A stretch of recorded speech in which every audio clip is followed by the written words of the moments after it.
Welcome, everyone, to our Graduate and Online Innovation Summit lunch session. I'm Scott Jeffy. I'm Vice President for Graduate and Online Research at RNL, and I'm joined for this discussion today by Stephen Drew, RNL's Chief AI Officer. Stephen spent his career focusing on AI and automation and now brings that expertise and a doctorate in applied artificial intelligence to RNL's work to help colleges and universities harness the power of AI, whether that be enhancing the enrollment process for undergraduates or the online education experiences of online students, or elevating the ability to engage donors, just to name a few of the things that we'll be working on. So welcome, Stephen. Thanks, Scott. Appreciate the time. Well, look, let's jump right in. Everybody is talking about AI. In fact, people are calling this the year of AI. And I think what we're sensing is that there is some confusion about what AI means. So first, what does AI mean? Yeah, so I prepared this response because it is the question that comes up often, and it's not necessarily as easy as one would think to answer. Certainly, there's a lot of varying definitions in the literature. So I'm going to go with the legal definition of artificial intelligence according to the U.S. Code, which is pretty decent. It actually is indicative of the work that we do here at RNL, right? And that is that AI is defined as machine-based systems that can, for a given set of human-defined objectives, make predictions, recommendations, or decisions that influence real or virtual environments. Right. So that's sort of our legal definition of AI. And I'm okay with that. I think at RNL, right, in particular, we have a heavy emphasis on machine learning, right? Machine learning is sort of certainly fits within what we think of as AI, right? And how we use machine learning models, right, to make predictions, right? So you think about I am going on to Netflix and I'm looking at a movie and then I'm recommended 5 other titles, right? That's AI. I also think a lot of people have decided for themselves what AI is, right? Because of that example I just gave you. So we work in our, everyday lives. We're constantly experiencing AI-based solutions, recommendation systems, predictive models that kind of guess what we're typing in a search box in Google, or conversational assistants, right? Like Siri. I won't say the Google one because then mine will answer right now and that'll kind of throw us off. But, and so we come into now conversations with businesses and in our sort of work lives with our own sort of definitions and ideas about what AI is. And of course, then there's also vision systems and image recognition platforms, right? And speech recognition systems all fall within this very broad umbrella of artificial intelligence. For us, for today, and kind of go through our discussion, though, we're really focusing on a couple sub areas within AI, right? The first, as I mentioned earlier, being machine learning or predictive models, predictive analytics, right? And then the other being conversational AI, right? Which is really around natural language processing and natural language understanding, and doing better and better jobs at understanding the intent and meaning behind human language to perform some actions, on behalf of an organization. So it's kind of a long answer, but at the end of the day, as I mentioned before, people will sort of just decide on their own, right, what it means, and we have to be okay with that. And then we'll educate based off the specific use cases that we're, really diving into, because the areas become so unbelievably broad. I love the nod to the fact that we have to acknowledge that people are going to have it mean what they think it means. Here's my next question, though, for you. We titled this session, "Why won't you solve today's challenges without AI?" Why is that, or is that the right question to be asked? Yeah, it's a little bit of a tough one, right? I think I certainly would not ever suggest that AI is the solution, right, to anything, or the sole solution, or the sole means of solving a particular challenge. So I think maybe a better question to ask is, how can I use AI, all the things we just talked about, generative models, predictive models, conversational systems, et cetera, to help me solve my challenges better, right? And I think that's really what we're talking about today, and what we're talking about with all of our partners is just that. I think that there are significant challenges. I've only been here for, well, I think I'm going on 5 months, right? I joined in October and now it's February. And I did not come, other than spending time in school and putting children through school, I'm not coming from this industry.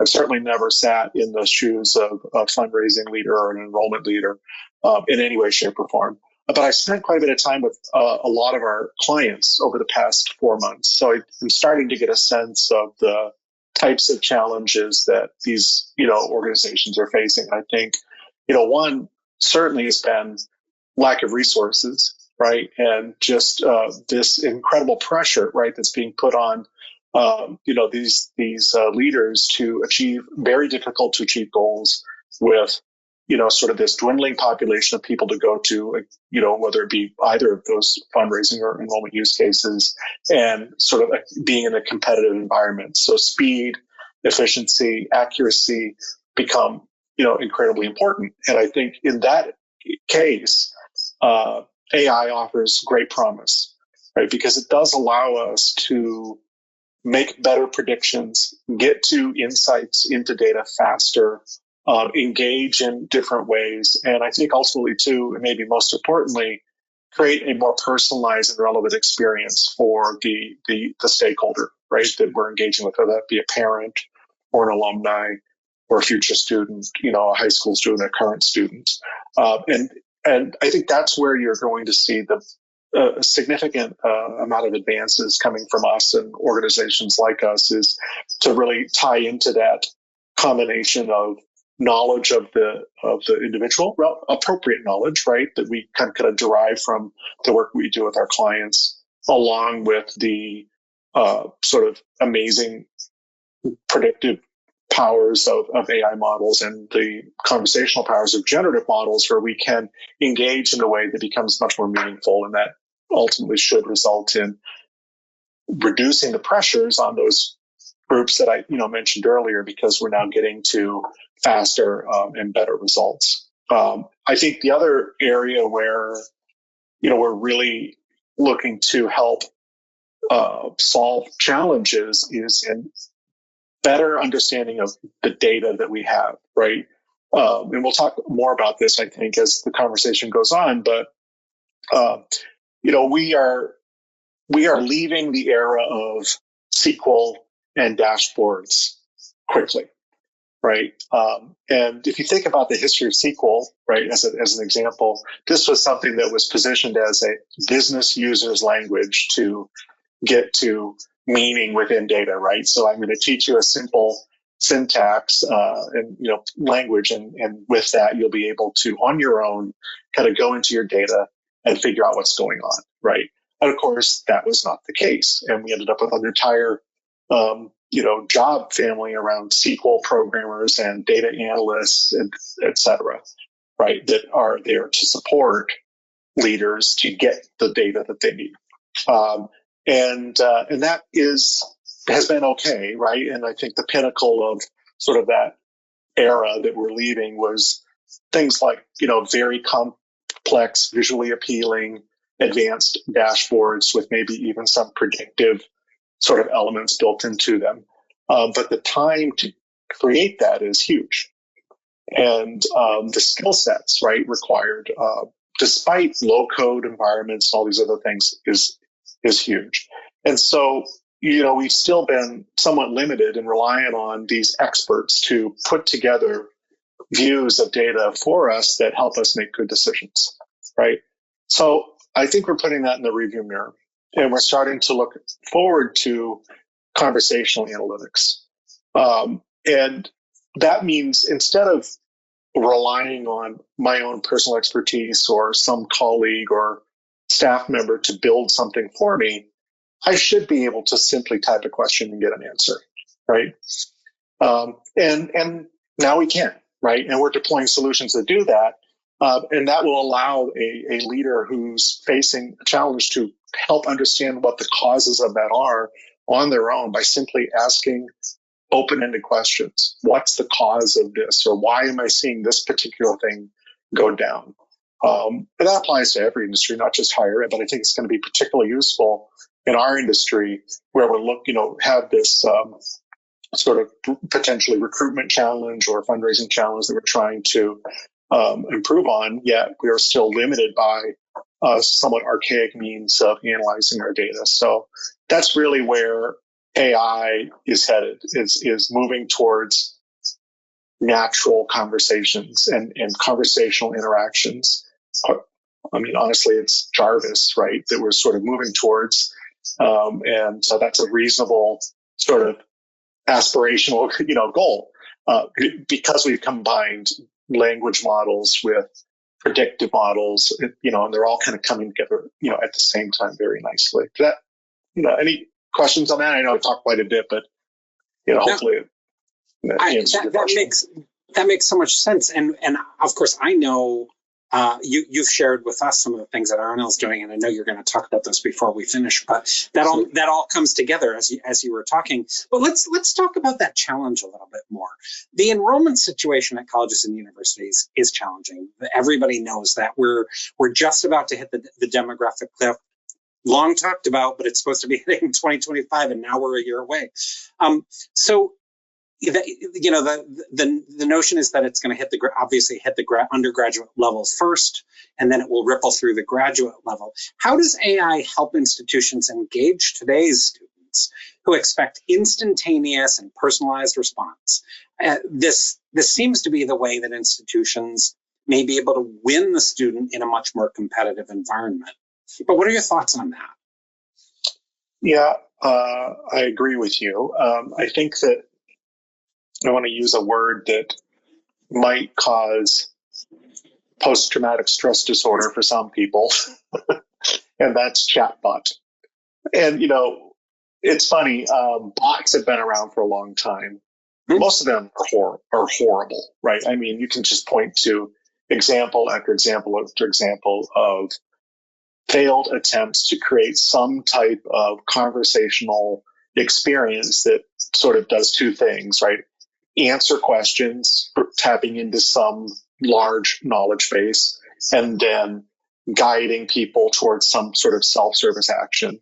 I mean, we can use phone companies and airlines as great examples of typically bad experiences where I'm kind of forced into this weird guided kind of route that doesn't really solve what I'm trying to do. And no different than when we pick up the phone and call, our insurance company or, the utility company. We're just saying agent over and over again, trying as quickly as possible to get to a human being that can listen to what I have to say and say, here you go, right? And I think up until about 2 years ago, most bots were not that great, right? It's very difficult to accurately associate spoken word or typed word with what we call intent, or what is it that you are trying to do. And the way we did that for years was build these massive models called natural language understanding models that attempted to predict all the variations of things people might say. And it's a very time-consuming process that required recording interactions and transcribing them and, kind of building these models that ultimately led to basic things like, I just want to check on the status of my application, or, is there a scholarship available to me, right? And so again, we've just seen very, very poor results for a long time. But over the past couple of years, we've kind of gotten past those limitations, and now the modern sort of conversational experiences that we're able to build combine the best features of modern large language models. Most well-known would be OpenAI's ChatGPT, but we combine the capabilities of a large language model, which does a very good job at sort of taking an input and saying, oh, it's about this or that, And then we combine that with a good framework for performing actions. And now we're able to hold a conversation about a topic that we haven't necessarily pre-programmed or predicted, right? So I give you that kind of background first because I'm not, I know that people might think, oh boy, here we go. Yeah, yet another chatbot, right? But actually, we have so we don't call it chatbot, we call it digital assistant. But the idea is I'm now at a point where I can provide a very large amount of unstructured data to a digital assistant as training data, and then allow that digital assistant to carry on a conversation about that data in a very realistic way. And most importantly, ensuring that the context of my conversation is carried throughout, right? And so that allows us to move to a very human-like conversation because, as an example, if you were to stop me right now and say, tell me more about that, I know that you would be talking about context, right? And I would explain. But if I were to ask a bot to tell me more about that, typically it would say, I don't know what you're talking about. What's that, right? Well, we're now past that. And so that means that I can, step one, get to the answers I need fast, and do so without a massive amount of programming. When we combine that with logical points where we shift to actions or self-service capabilities, now we can create an experience that solves some of those problems that you mentioned, which is instantaneous, personalized sort of experiences. Like many people at RNL, I'm a lifelong learner, right? I just always like trying to do new things. So I am in a Master's of Public Health program with Imperial College London. It was insanely painful getting through that process, getting to the information, combing through the website, bouncing around in different sections, trying to understand the process, et cetera. And I'm positive that I could create a automated, assistant that could streamline that entire thing. So my vision for this area really is, I believe we can achieve almost inquiry to enrollment experience, where combining inputs from a potential student, conversations, answering questions about their needs, matching them to programs that make the most sense for them, evaluating the data that they provide us, such as a resume or a transcript, et cetera, and then moving to some conditional acceptance and then enrolling them in a university, can all be done in a fully digital conversational manner. That, I believe, will be a game changer for prospective students who, especially in the graduate online space, are really just looking to get an answer as quickly as possible. Yeah. Right. And not have to go back and forth, over and over again. So this is the area where I see great promise. And that, conversational experience goes beyond the enrollment, but now into check-ins potentially, course advising and the like. So that's one area where I think there's a ton of promise. I think that ultimately will help an institution, kind of win a student before another. In our survey of 1,500 graduate students this past spring, we asked them, what is the nature of your early questions, your first inquiry and early questions?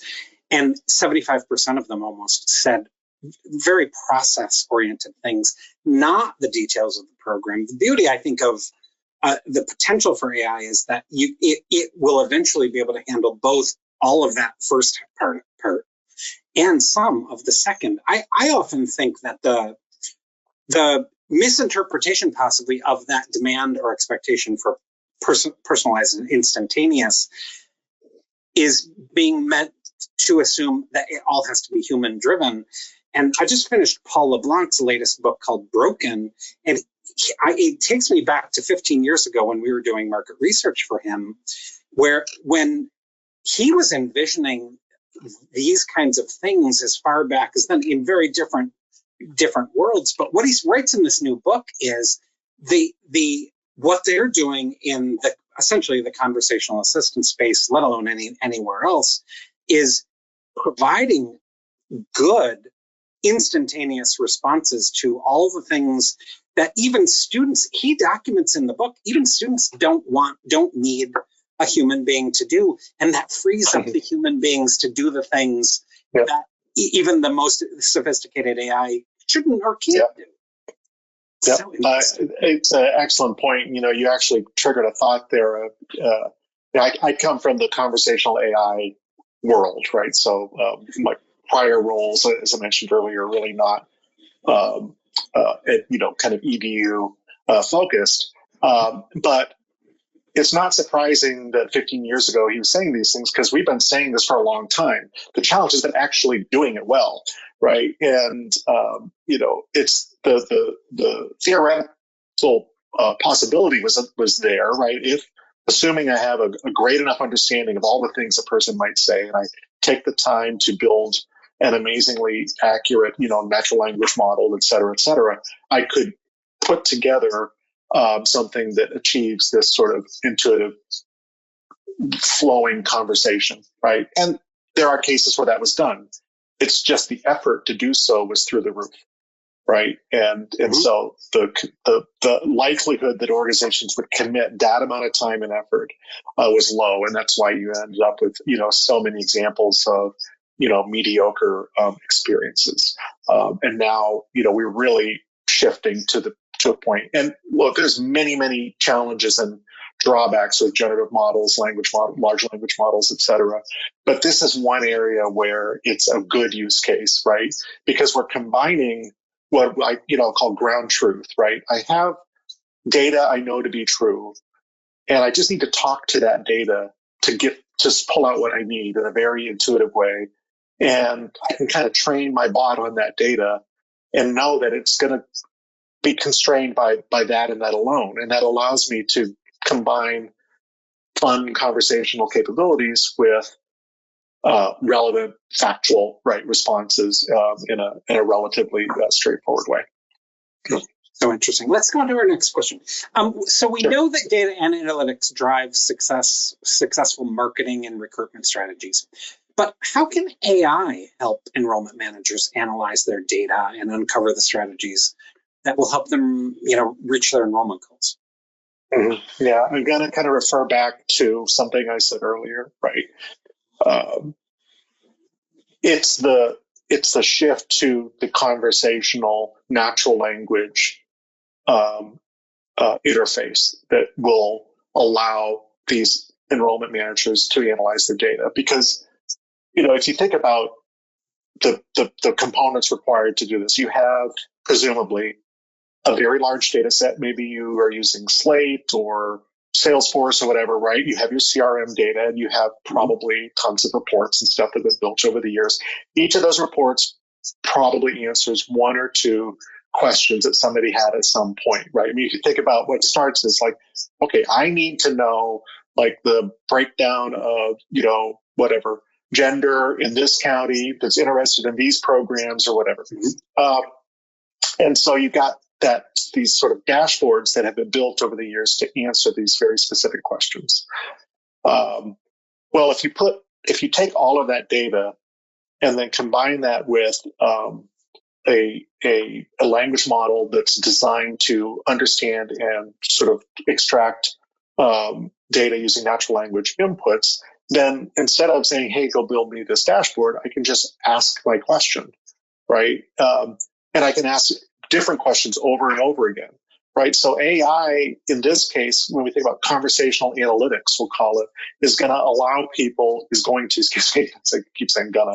allow people to kind of get to the data that they need faster, right? And that's going to then lead to faster and better decisions, right? So I think that's really how AI can help in this case, is simply changing the way we think about how we interact with data.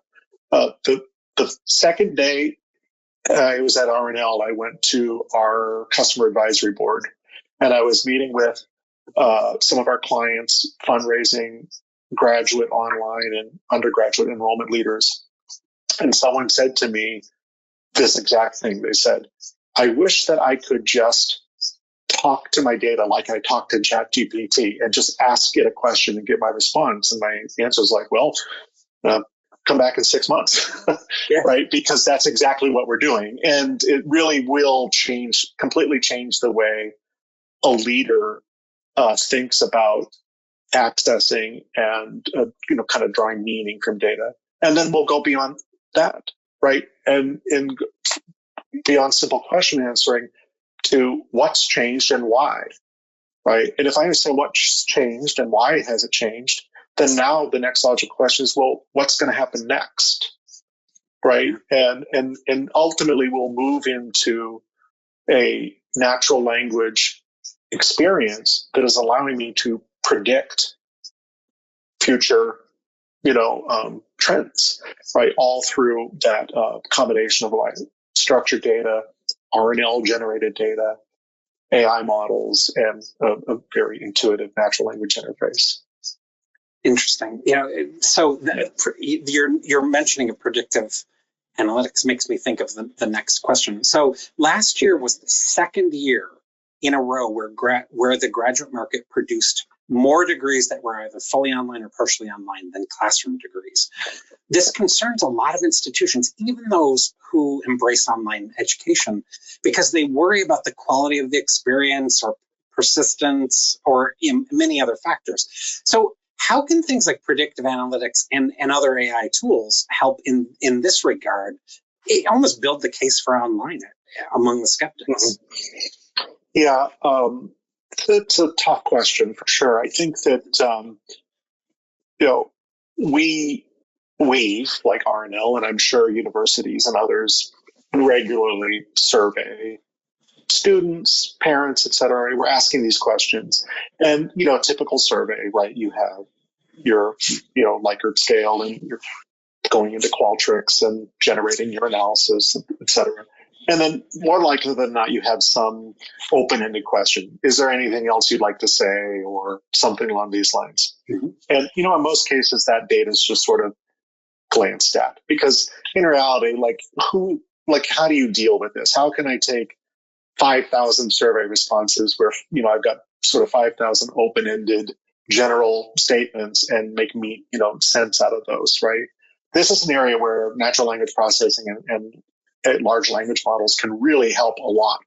And we can take these very large unstructured data sets and refine them down into, what we'll call topics, right? And then from within each of these topics, we can understand sort of what the drivers are behind each topic. And from that, we can start to put some structure and quantitative analysis around the unstructured comments that we get from students. And we're doing that right now with both our parent and student surveys, right? Because we see that there's a great power in using AI models to understand the rolled up meaning of all of this unstructured data. So if you take that a step further, if I'm able to effectively analyze large amounts of unstructured comments, well, and I've got in your example here a large group of students that's virtual, not engaging often, well, I should be checking in with them through some automated means where I have a short conversation and do sort of a pulse check, right? Mm-hmm. How are things going? Do you have any questions, right? Are you running into any challenges, right? Is there something you'd like to say? And we can take all of that conversational data that we, drive through an AI model, digital assistant, and then do analysis of that. And from that, learn where the big, trends are that need to pay attention to. And I think ultimately from that, we can perform, some level of predictive analysis. So I think that at least one thing that came to mind when you asked that question was, around not just engaging on the front end when we're trying to recruit and enroll, but continuous engagement through some digital conversational means that allows me to do these big roll-up analytics on what's happening, within this group, and what are the things that I really need to pay attention to. And it may be that it's more effective than any other thing we might be doing today, right? Yeah. Because I'm creating this opportunity to have this open-ended conversation and then adding to that, an analytics capability. We don't have that quite yet here, but that's absolutely coming, right? Because it's just a logical next step. Sure. I think that's, certainly an area we can help.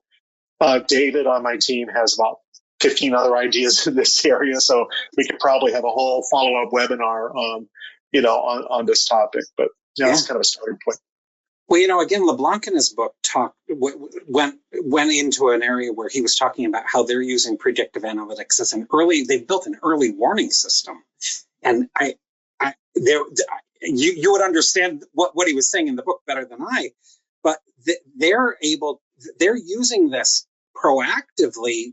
Every student in that online program, hundreds of thousands now, has a dedicated advisor. And if they're not participating, if they're not engaging in the chats, if they're not turning in their assignments, any number of factors, the advisor gets a notification, and it's their job to reach out.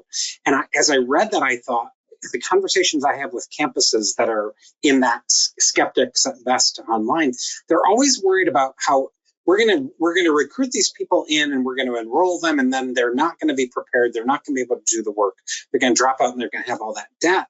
And again, LeBlanc says that's why he's doing what he's doing, to try to get people to the finish line. And I thought, that really, to answer the skeptics and provide good service, was really kind of an exciting thing for me to read about. So Steve, I read almost every day in the higher ed press about responsible AI.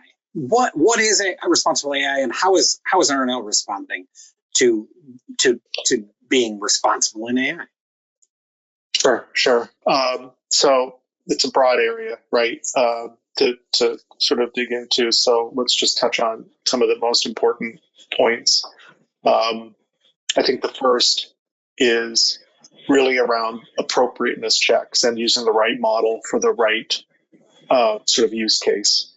I mentioned, to colleagues often this idea that a friend of mine says that you don't crack walnuts with sledgehammers, right? We use the right tool for the job. It's a very common idea, right? That we can apply to many aspects of our work, and AI, certainly, applies as well. And, an example might be today in RNL, right? We have a series of machine learning models that we use for forecasting and predicting various things. And these are well-documented, explainable models that use tried and true machine learning methods. One could be tempted to say, well, why don't we move this to the latest and greatest, right? And let's use like a generative AI model to do this. And my answer to that would be no, right? Because we are getting amazing results out of these models. The predictive power is high. The explainability is high, and that's good. When we look at AI and the use of AI, we have to evaluate each use individually and ask ourselves, what is the potential risk associated with using this model? And is this even an appropriate thing to do in the first place? One of the ideas my team and I were batting around a few weeks ago was, what if we had a text to video model that generated thank you videos to donors? It's like, okay, that seems like a pretty silly thing, but let's see if that even makes sense at all, right? And so we did a little experiment. We're like, nope, this is a really bad idea, right? We're nowhere near at the point where we can rely on text to video for something like that. Or another example might be, should I create a synthetic voice based off of a famous alumni, right? Well, could I be misrepresenting, right, that? And, or could I be confusing certain donors of various, demographics where they might not catch on that it's just an avatar or a digital assistant, right? And we can go on and on about like great ideas and silly ideas, but you got to have a method of managing this. And so responsible AI to me today means having the right governance processes in place to evaluate each individual use case on its own merits, looking at the risks associated with that, making a decision about whether or not we're going to move forward. And I think for universities, I recently did a online class through Citi on AI and human subjects research, and it was really about getting AI use case evaluation into IRB, and it was surprising the number of IRBs that didn't even have this sort of process in place to evaluate, AI uses, et cetera. So I think that there's just a lot to learn there. What it means to us at RNL today is two things. In terms of our day-to-day work, we follow a very specific process, which is we have ideas that we think make sense. We build experiments around those ideas. We validate the idea through experimentation. We measure the results, and then we talk about the potential drawbacks, and then we make a decision on whether or not we're going to move forward. And then we have a dedicated research scientist whose sole purpose is to run these experiments. You have to do that when it comes to AI, and especially when we're getting into some of the generative AI use cases. The other thing we're doing at RNL is we have a partnership that we've built with a company called Credo.ai, which brings in a governance framework and risk management tool so that we can track all of our AI use cases, what models we're using for each of those use cases, the data that's behind each of those, the risks that they pose. And with our partnership with Credo, they help us use their generative models to do this risk assessment. And that's, I know you're probably interested in some of the things we're doing at RNL, but one of the things we're doing is building a consulting practice around AI governance, right? So that we can go into a university and help them build this responsible AI practice, build an AI council, establish methods for evaluating, usage of AI models, tracking those, et cetera. And then ultimately, with our partnership with Credo, having a place that we can, manage all of that. Yeah. That's excellent. Well, you touched on it, but we have got some pretty exciting things coming down the pike. What can you tell us about what RNL is doing to help institutions with the challenges of AI? Sure. Yeah. So as I mentioned earlier, I've been here, a few months, right, 4 or 5 months or so, and we're really building solutions that touch on everything we've talked about today. So, the first is heavy investment in digital assistants, highly intuitive, intelligent assistants that can, help bring people through an experience that makes sense, that gets the job done, that answers, the big questions that some might have, that performs actions on behalf of the university. And we're already piloting that with a couple of our clients. And, we expect that to be quite popular. For now, I'm just calling it the RNL Digital Assistant. We might give it a sexier name at some point, but that's, coming along very nicely.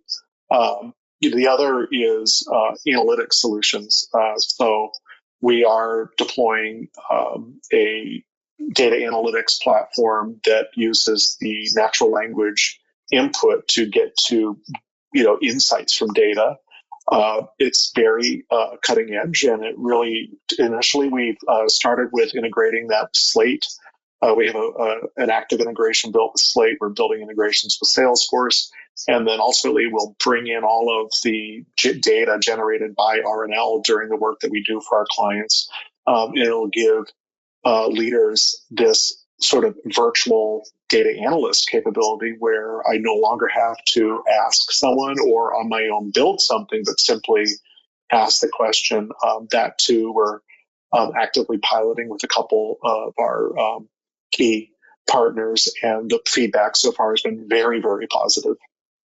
The third thing we're doing, and I'm quite excited about this, is we have built a private language model that we can host on behalf of universities.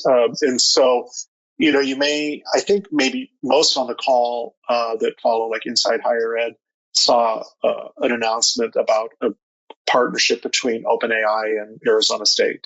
And this was kind of big news. And I'm certainly not one to question the merits or drawbacks. Obviously, they have sort of their drivers for that particular decision, but we're going a different route here, right? So we're looking at things more from a privacy, security perspective, and so we can offer universities that prefer to work with a closed system that is guaranteeing absolute security and privacy of the data that moving back and forth between that model, the option to have a ChatGPT style experience with an RNL hosted language model.